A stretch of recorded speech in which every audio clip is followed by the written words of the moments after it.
Mouse knockout? Yes, sir. Anyone else has any other question?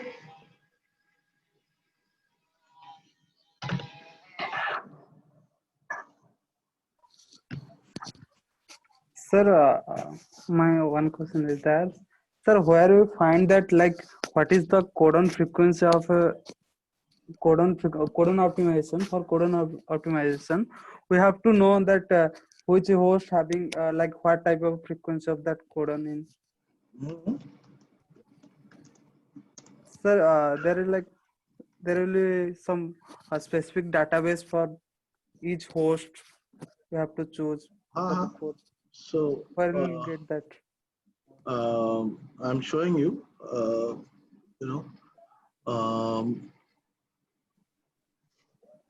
so there is a research article published in 2017 that has this kind of data. Okay, so they have a database, you can go there and you will get it. Okay. Anything else?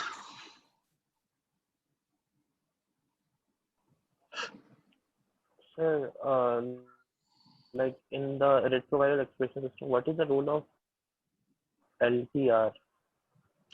LTR does two different functions. One is that this is the sequence which takes part in the recombination with the genome, like integration in the genome. Also, LTR is a very powerful enhancer. It therefore drives transcription. Sir, so LTR is like ATP and ADB sites? No, see, ATP sites is for bacteriophage. Yeah. LTR is for mammalian viruses. It's called long terminal repeats. It is long. Okay. So in stable transfection, we use LTR also, like for the position. There only one LTR is there, that is for enhancer. That is, you will see that SV40 LTR is there. That is used as an enhancer. And for the incorporation of in the main DNA? No, that happens randomly. Yeah. So you will. And there is no role of neomycin gene in that. Neomycin is only for selection. That is, if it has been integrated in the genome, then it will have neomycin resistance. You will see this again in the last lecture on mouse, like genetically modified mouse line generation. So there is a technology called transgenic mouse generation. And here both are dependent on random integration. So random integration has its problem that it can be integrated anywhere in the genome. Sometimes it is integrated in multiple copies in the genome. Now, if it is integrated anywhere in the genome, then the expression of the cassette can be affected depending on the location in the chromosome where it is integrated. So this is called a position effect. Okay.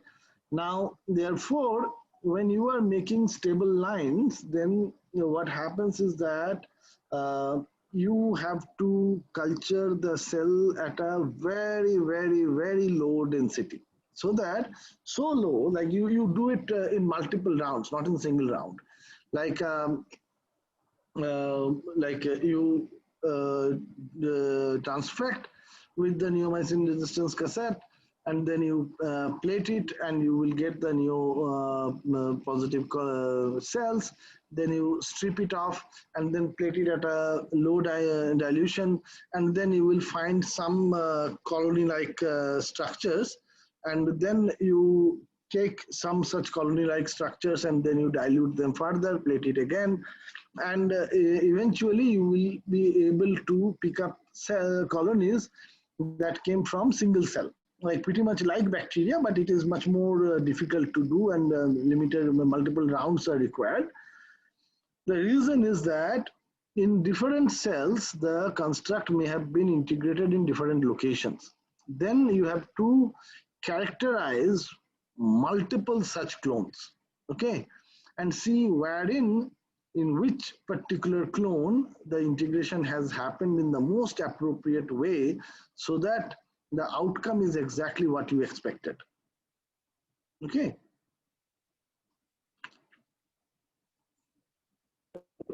So how do we know in which on the integration has happened the most great way?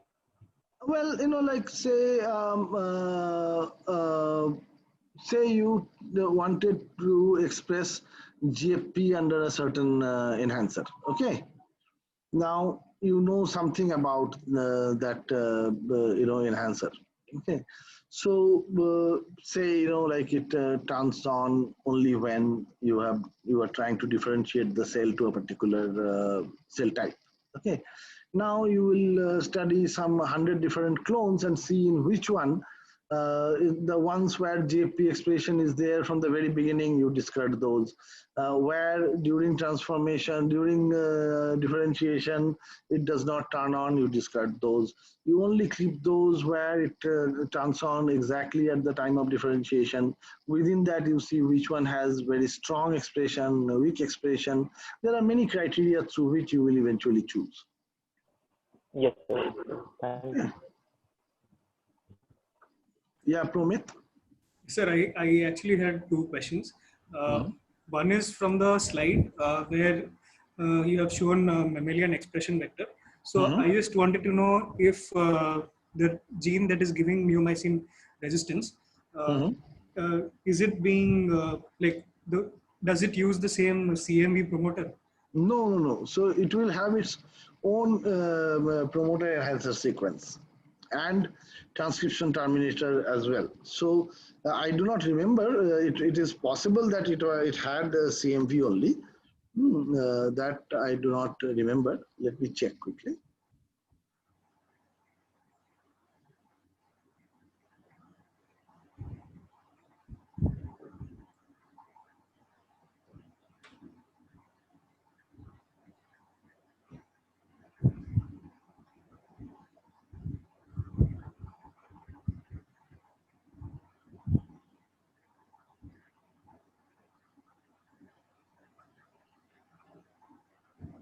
Yeah, the one that you have in your slide, that has an SV40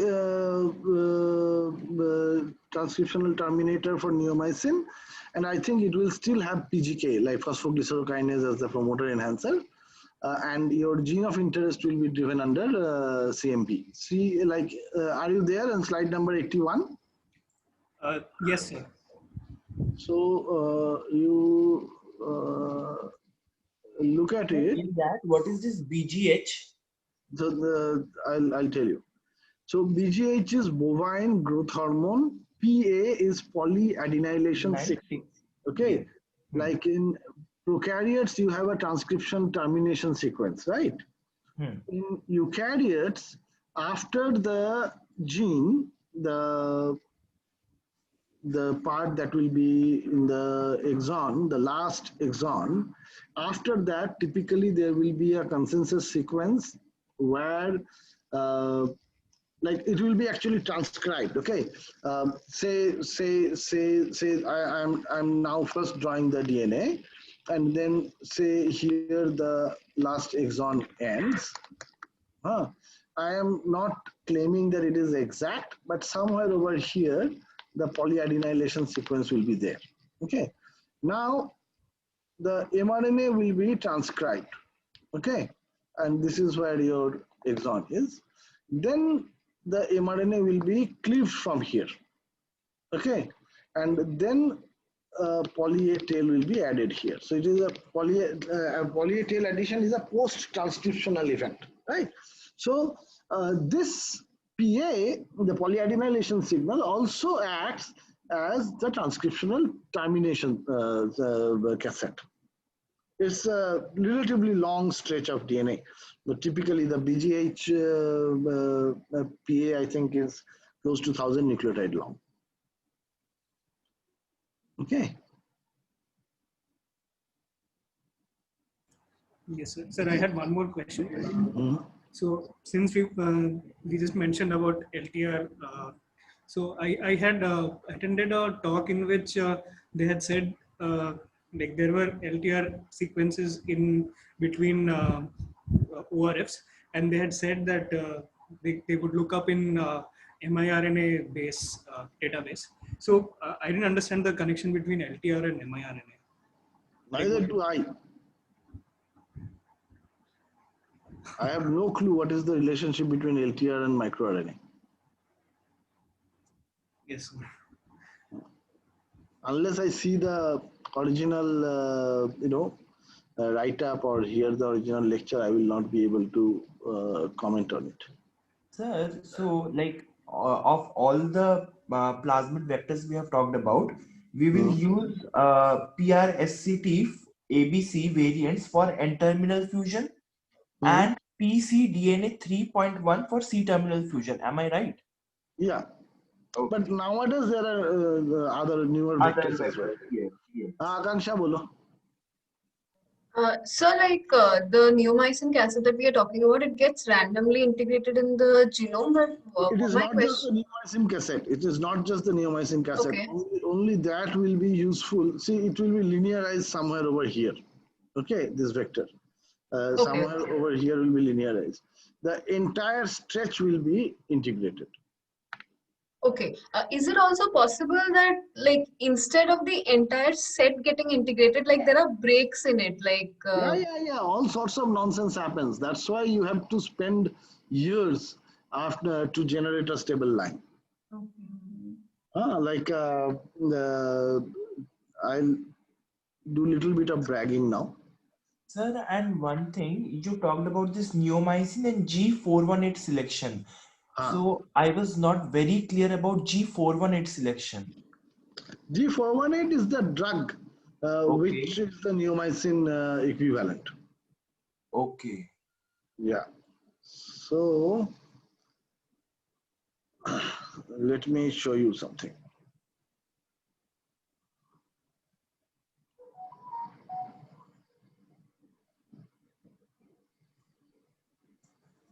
Do you see this company page, KeraFast? Yes, sir. You see this cell line, Yeah, BMP BMP. responsive reporter cell line. So this is a cell line that was developed in my lab.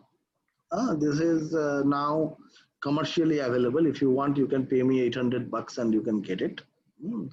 And what happens here is that the there is a very specific enhancer sequence that is responsive to BMP signaling. Okay, under that influence, there is a gene called firefly luciferase that is integrated. So if you treat this cell with BMP ligand and add a chemical called luciferin, then light is emitted. Okay, this is a very sensitive way of detecting whether there is any BMP-like thing in the thing. And when we generated this cell line, this is a stable line. When we generated this cell line, my student there, I think he screened through some 800 of those to eventually get the cell line that, in his opinion, behaved the best.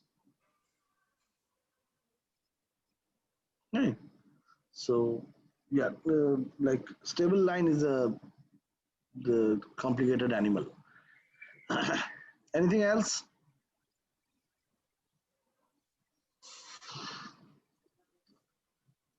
तो ये mouse वाला lectures क्या exam के बाद सुनोगे या Shreya So Uh, one mouse lecture we have finished, the other one is yet to finish. हाँ Shreya go ahead.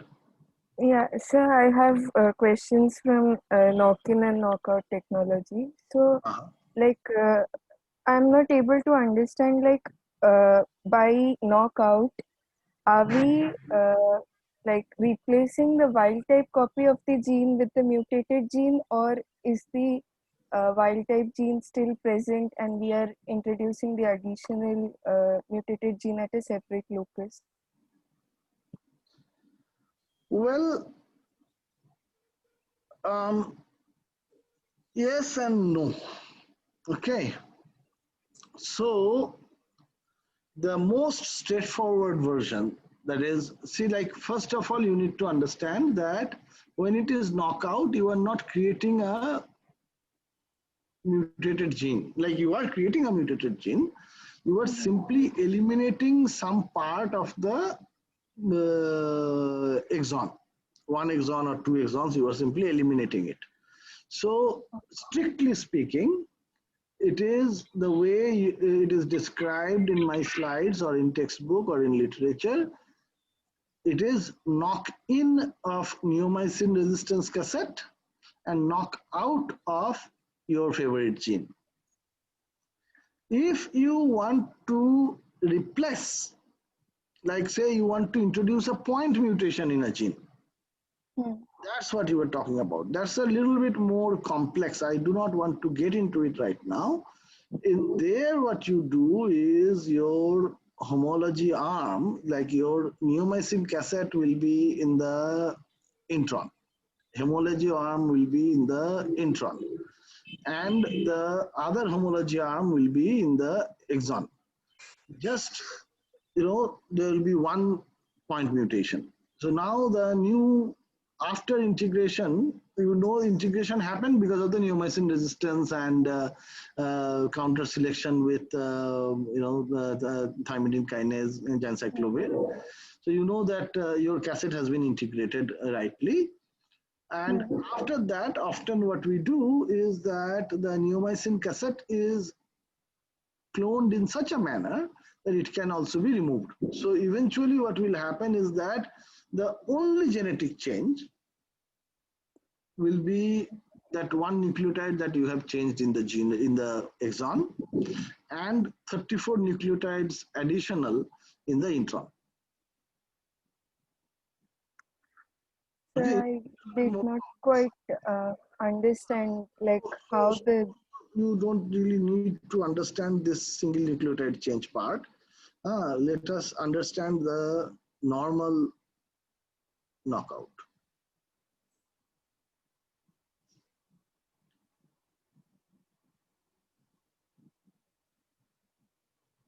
The normal knockout is exactly what you were seeing here. So another copy of the same gene is there. Okay, that is not shown in this diagram. But in a plasmid, you have created this kind of a copy of the gene where the red part is exactly the sequence that is here and here, and the blue part is neomycin cassette. And you simply introduce it in here, and you will have your one copy of the gene knocked out, like one exon will be discontinuous, right? The continuous red part is now interrupted by the blue part, which is the neomycin cassette, right? Okay. But if you want to do something like this, say this is the normal one, and here there is an A.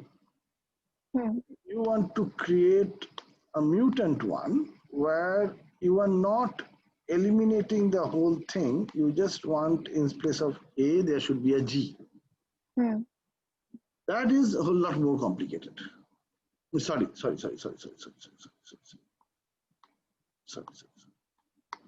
That is a whole lot more complicated. That I have not taught.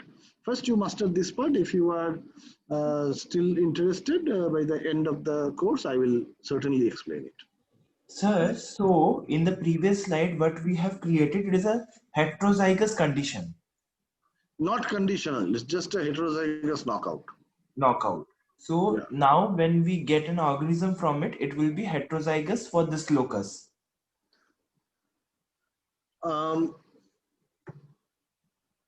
Not really.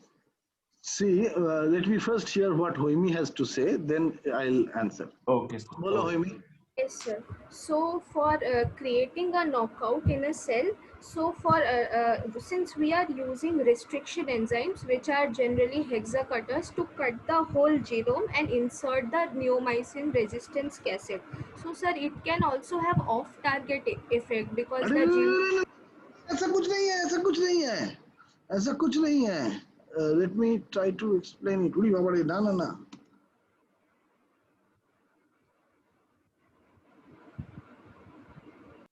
Say this is the I am purposefully drawing it as single line. Okay, this is actually double-stranded DNA. This is a chromosome, right? Yes, sir. And this is the homologous chromosome. Yes, sir. There's Okay. nothing on the screen. हाँ? We cannot see on the screen. क्यों? So So we the can't see. presentation slide is open. छी छी छी छी छी.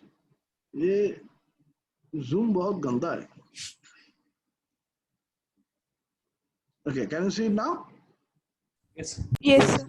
So these are two chromosomes. Okay, it goes on for quite a long distance. Okay. Now, what you know that you want to say there is a gene here. Okay, exon 1, exon 2, exon 3, exon 4. Okay, in both the copies you have it. Fine. Now, independently, you know, for whatever reason, we don't want to get into that, that if you like do a if you insert the neomycin sequence here, then the gene product will either not be formed, or even if it is formed, it will be inactive. Okay. What you will do is you will somehow get the you will say use restriction enzyme EcoR1. Okay. Now this will chop the genome, the entire genome, not only this chromosome, every chromosome, in many fragments. Yes. Okay.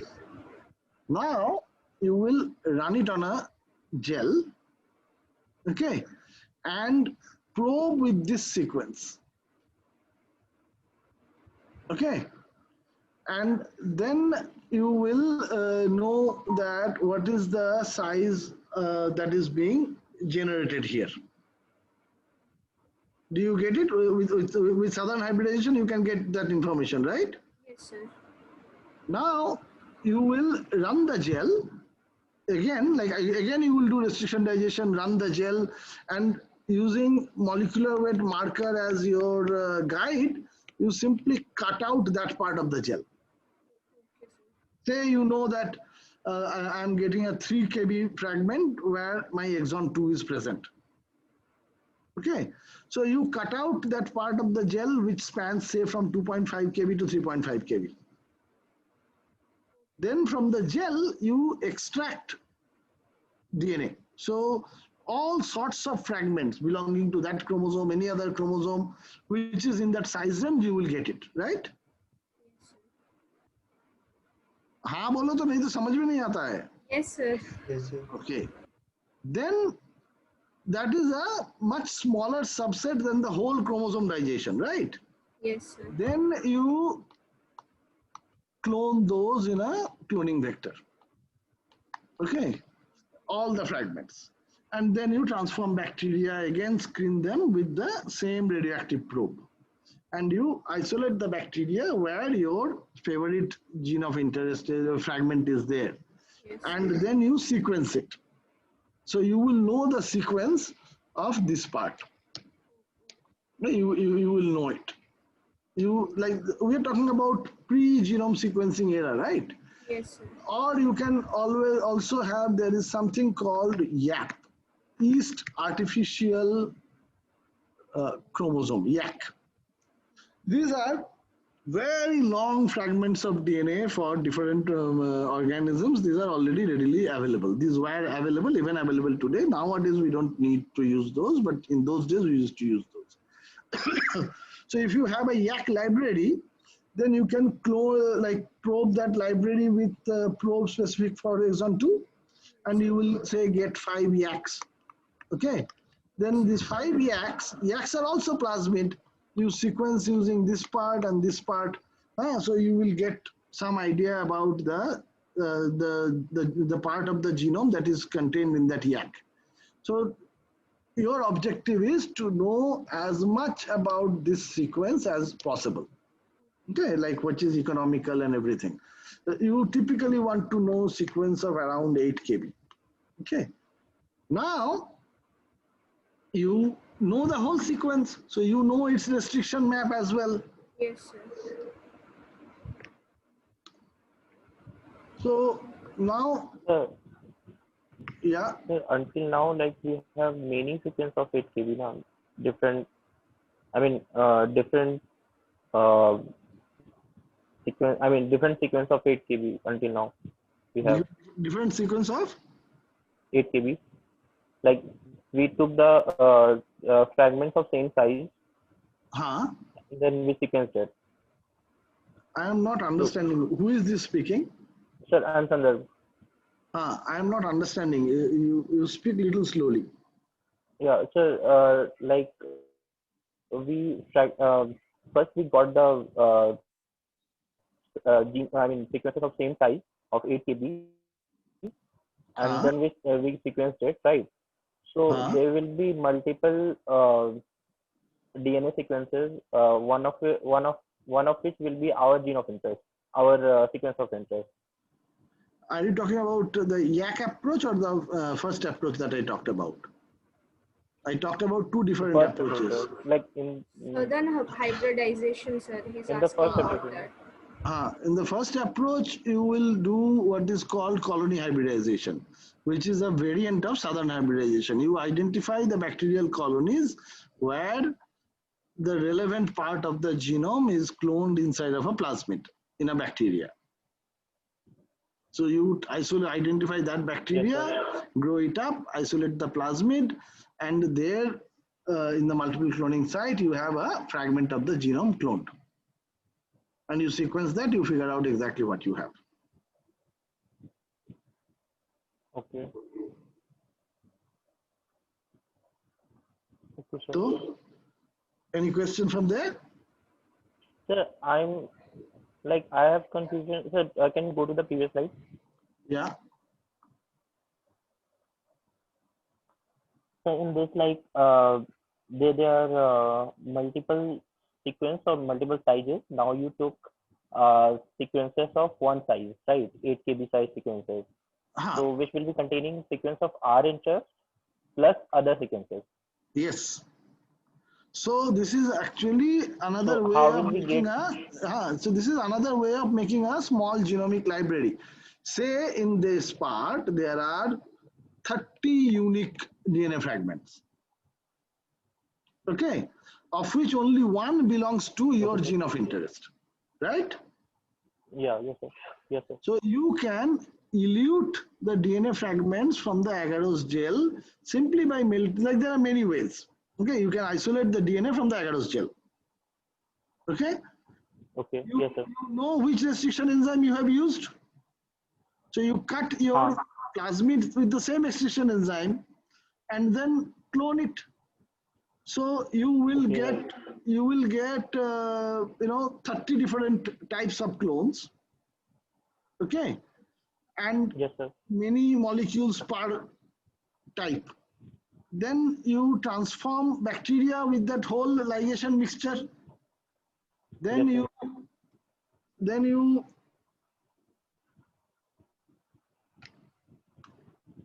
you plate them. Okay, and you will have bacterial colony. Okay, maybe you plate some 10 plates. Now you will use a filter paper. Okay, which you will lay on this plate and lift it. So the filter paper will have a replica of this. Then you treat it with, you treat the filter paper with alkali. That will lyse the bacteria. Right? Okay. Then you put it in an oven and heat it at 75 degrees centigrade.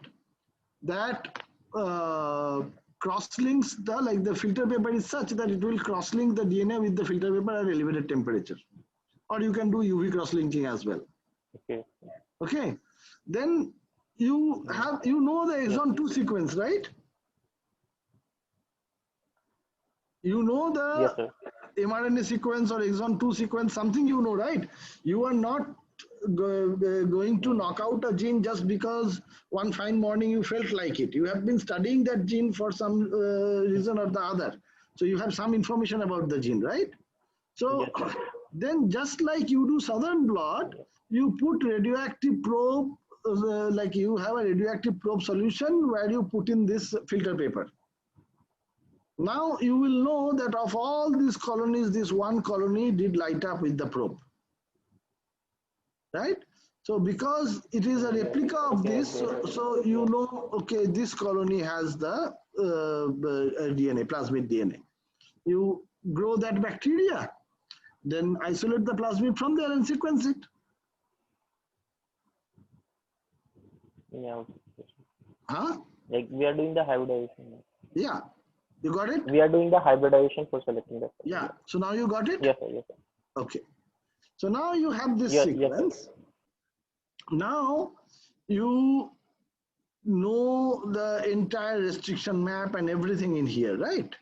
So you design a restriction digestion so that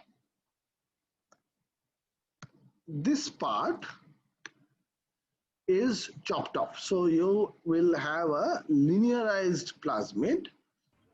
Say this is not one, this is BAMH1. I'm just making it up.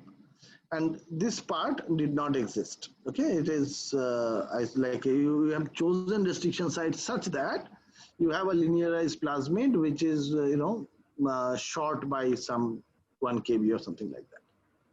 Then you have your neomycin resistance cassette, which is also digested by NOT1 and BAMH1. So now you will have the recombinant plasmid, right? Yes, sir. Now you know restriction enzymes here and here. You cut it. Now you have, sorry.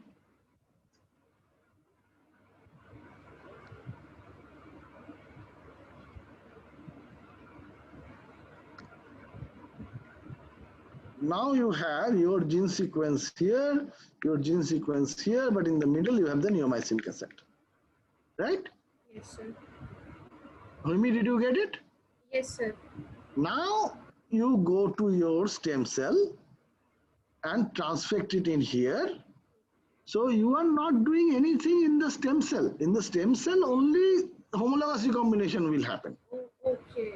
We are using a bacterial plasmid to do all these things. Yes. Okay. You Yes, sir. make the That was the cassette confusion. entirely in the bacteria. Yes, sir. Okay. Thank you, sir. Okay. Now, what was the previous question which I did not answer? I got interrupted.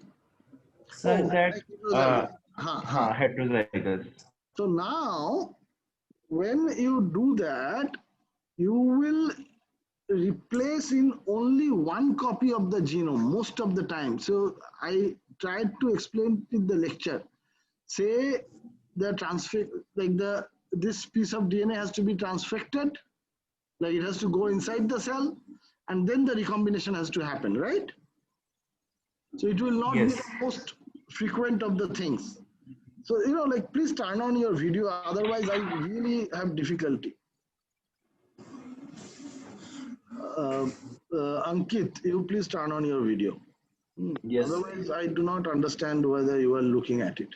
So now, the recombination frequency, let's say, is 1 in 10,000. Okay? Okay. So for the recombination to happen on both the chromosomes, it will be 1 in 10,000 multiplied by 1 in 10,000, so 1 in 10 to the power 8. Yes. That is a very rare thing. Sometimes we artificially do that, but generally speaking, at the concentration of G418 that we use, you select only the heterozygous cells. Yeah. Okay.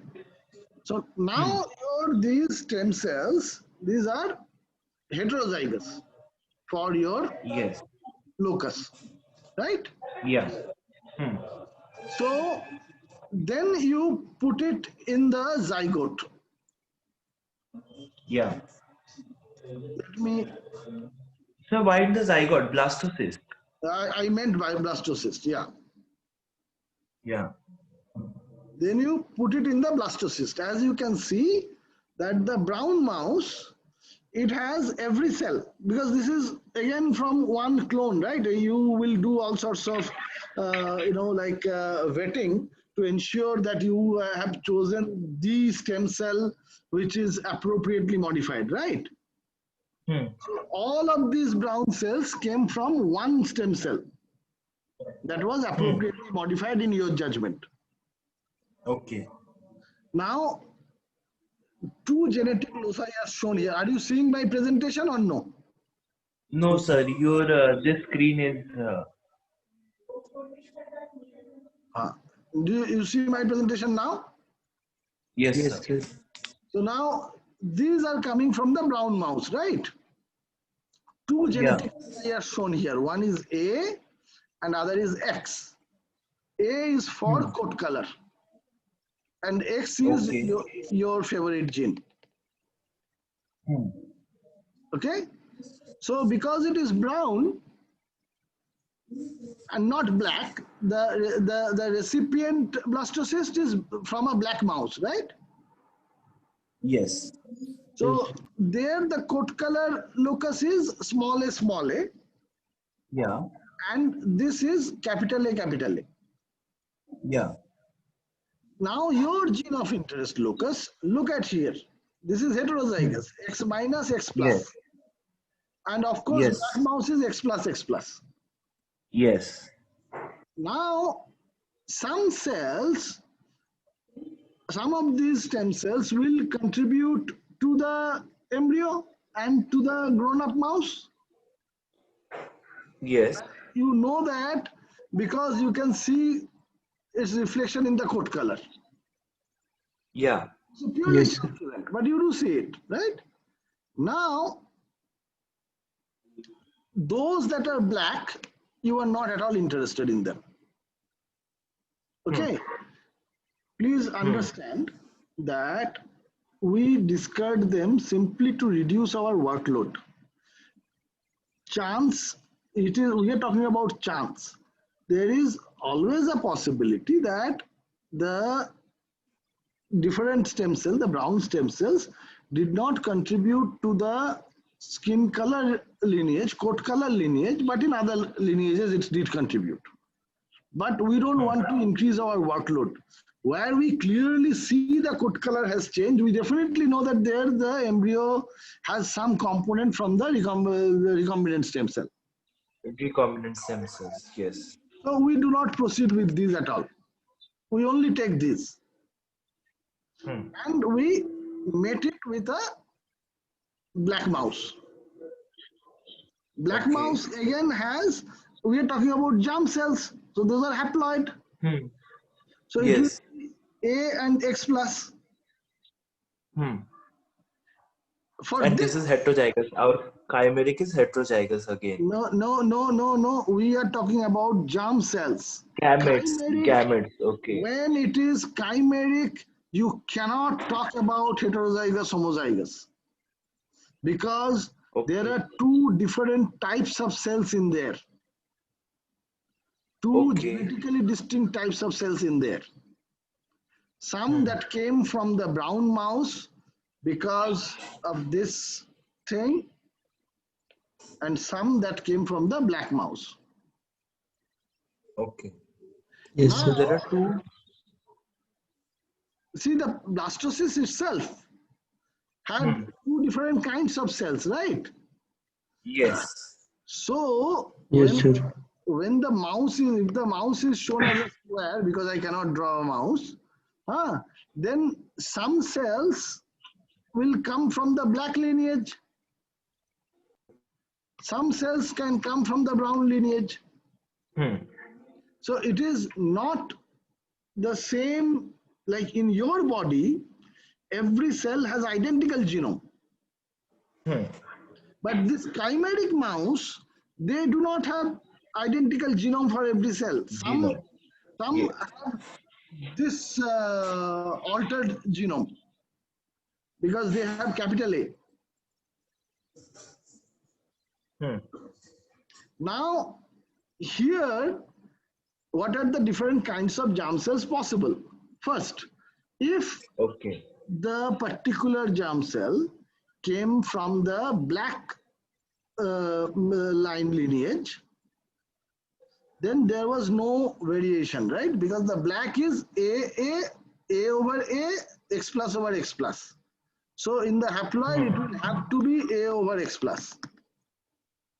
Right? So that is your third possibility.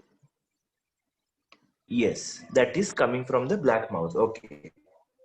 If it is coming from the Now, brown, if it is coming from the brown mouse, there are two possibilities: A over X plus or A over and A over X naught. minus. So these are X your minus, possibility 1 and possibility 2. These are the three possibilities. Okay, perfect. Now you cross it with the black mouse. Okay. If the sperm from this mouse had come from the brown lineage, then it will obviously bring this capital A. Yes. And that is dominant. Okay. Yeah. It is A over A. Then there are two possibilities. Here, the black mouse is giving A over X plus. The brown mouse in the first instance will give A over X plus, capital A over X plus. So diploid, it will be capital A over small a, X plus over X plus. But coat color will be brown. Yes. If the brown germ cell came from A over X minus, then it will be capital A over small a, but X plus over X minus. X minus. Right? So any brown mouse has two possibilities. Any brown mouse from this cross will be obviously heterozygous for the coat color. Yeah. But it can be homozygous wild type for your gene of interest or heterozygous knockout for your gene of interest. Okay. Then you will use PCR primer. How would you use that? Because you created this, right? Yes. I created the knockout and all those things. This, So I right? know the sequence of the gene. So you can design one primer from here and one primer from here. Or even better, one primer from here. Then one primer is from within neomycin cassette, one from the genome. Then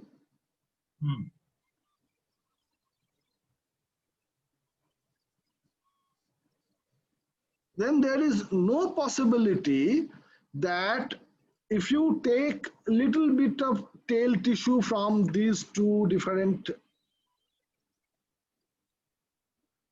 like you do the cross, take every brown mouse, take little bit of tail biopsy, isolate genomic DNA, and do this PCR. One from within neomycin cassette, one from outside. If the genotype is this, there is no way it will give you a PCR product. Yes, because neomycin cassette is not integrated. Yes, but if the genotype is this, you will get a PCR product. So wherever you get your PCR product, those are heterozygous null, heterozygous knockout. Then you take the like brother sister of the same genotype, Mating, and then your homozygous knockout. So can we say that it is inbreeding depression only? Can we have that term here? Inbreeding depression. Yeah, inbreeding depression, which No, leads no, to homozygosity. no. It is just, I have never come across that term. It is pure genetic cross. There is no other thing. It is just two heterozygotes. You met them, you get homozygous at in 1/4 frequency. That's it. Yeah. Okay. Sir. Anybody else has any question from this part?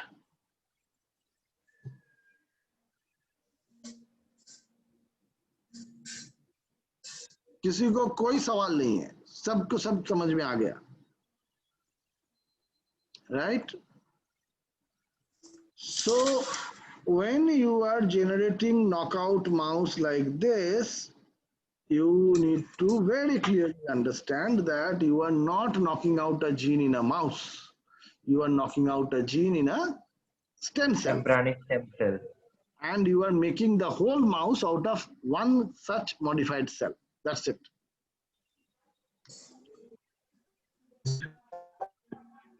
Yes, Ubed?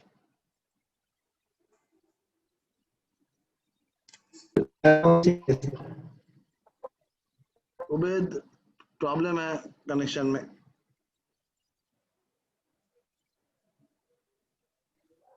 Sir, I have no question. I was only saying yes, sir. Okay. Sir, and this gene knockout we are studying in mouse. What about other organisms? Like if you want to do it in bacteria or yeast. Yeast तो मैंने दिखाया है इसके पहले से वाला slide में. It is much easier there. You make you make a much smaller fragment. There you need only this is yeast, I think. There you need only 20 base pair as homology arm. The principle is the same. Okay. Bacteria में भी ऐसे ही होता है. Same. In bacteria, you might be using auxotropic markers, meaning in yeast also you can use auxotropic markers, meaning genes responsible for uracil biosynthesis or histidine biosynthesis.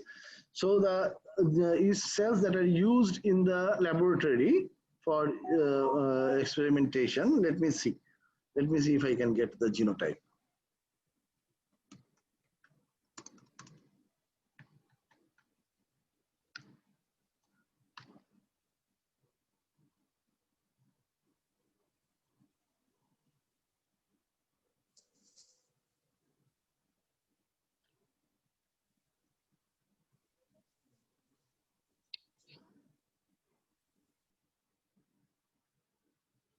Can you see it? Yes, sir. See, this is your commonly used W303 303. Okay. Yeah. Yes, sir. This is diploid. MAT A भी है, MAT alpha भी है. Alpha भी है. Now you see, this is Lu minus, Trip minus, Ura minus, Addy minus, His minus. Okay. So this cell cannot grow in the absence of leucine or tryptophan or uracil or histidine. Okay. So these are grown in presence of what is called YPD medium. Okay. Like it's a rich medium which has yeast extract. In that everything is there.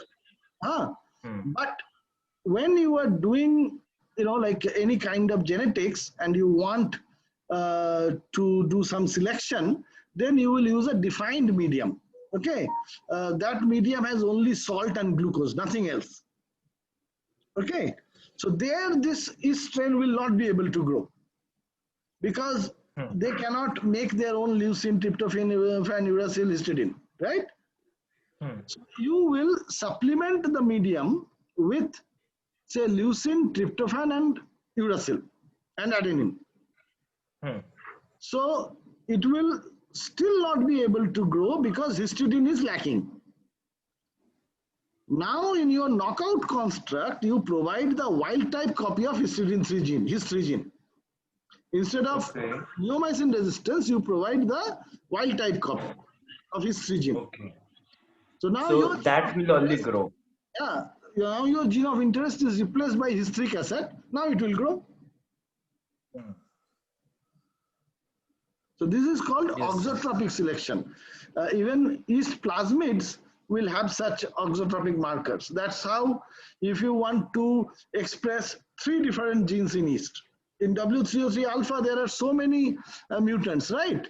So you can have one plasmid having a Lu marker, Lu the 2 gene, another plasmid having TRP3 gene, another plasmid having his3 gene. So you can express 3 different genes simultaneously in one yeast cell, just by selecting them in Lu minus, TRP minus, his minus medium.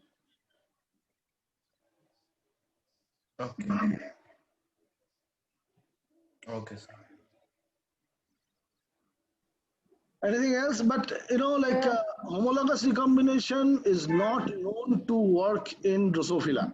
So Drosophila has a lot of advantages for researchers, but ऊपर वाला किसी को भी छप्पर फाड़ के नहीं दिया है. So you cannot do homologous recombination mediated knockout in Drosophila. In C. elegans also it is very difficult. Okay, C. elegans groups, they got their salvation once RNAi was discovered. Okay, that became their most favored model mode of gene knockout. Yeah. Zebrafish, it is very difficult because most of the genes are there in multiple copies. So if you knock out gene A, there will be gene A in another chromosomal locus as well. Like it is not homolog, it is the same gene present in multiple loci in the genome. अब कितना knockout करोगे करो? So those are the things that makes every model organism has certain advantages. Zebrafish has a fantastic advantage. It's a vertebrate. It has almost all the processes that you and me we do. Like for someone like me, their fins are just like limbs. They have bones, so I can study, but I cannot knock out genes easily.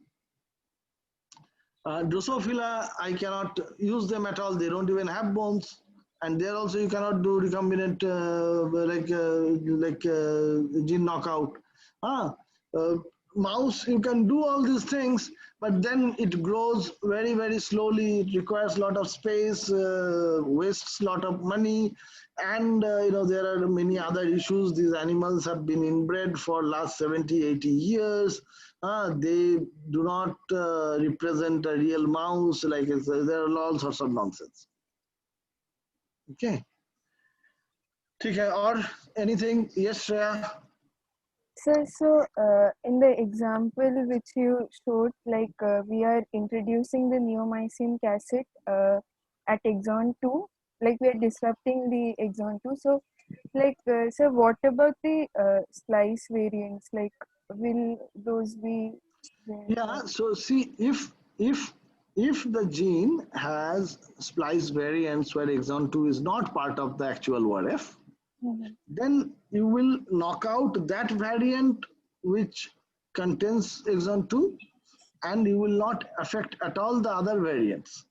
So in those cases, scientists will know that. They will know the splice variants. They will, depending on what they want to do, if they want to knock out only one variant, then they will choose an exclusive exon. If they want to knock out all variants, then they will take the exon that is common between all. Typically speaking, the first exon will be common between all. So like we can selectively knock out even at the level of splice variants. You can, yes, you can. By choosing the exon smartly, this has been done. Okay. Anything else? Sir, in the experiment you did to knock out the BMC from a mouse, like you said that, I mean, if the BMC has also a function in the heart, right? Yeah, so you listen to today's lecture. I have just finished another lecture. I will upload it by late tonight. There I have taught how to do conditional knockout. Okay, yes, sir. Then we will discuss. Okay. ठीक है? If there is no other question, we call it quits. And all the best for your quiz on Saturday and Sunday. Okay? Thank you, sir. Okay, sir. Thank you, sir. Bye bye. Okay, sir.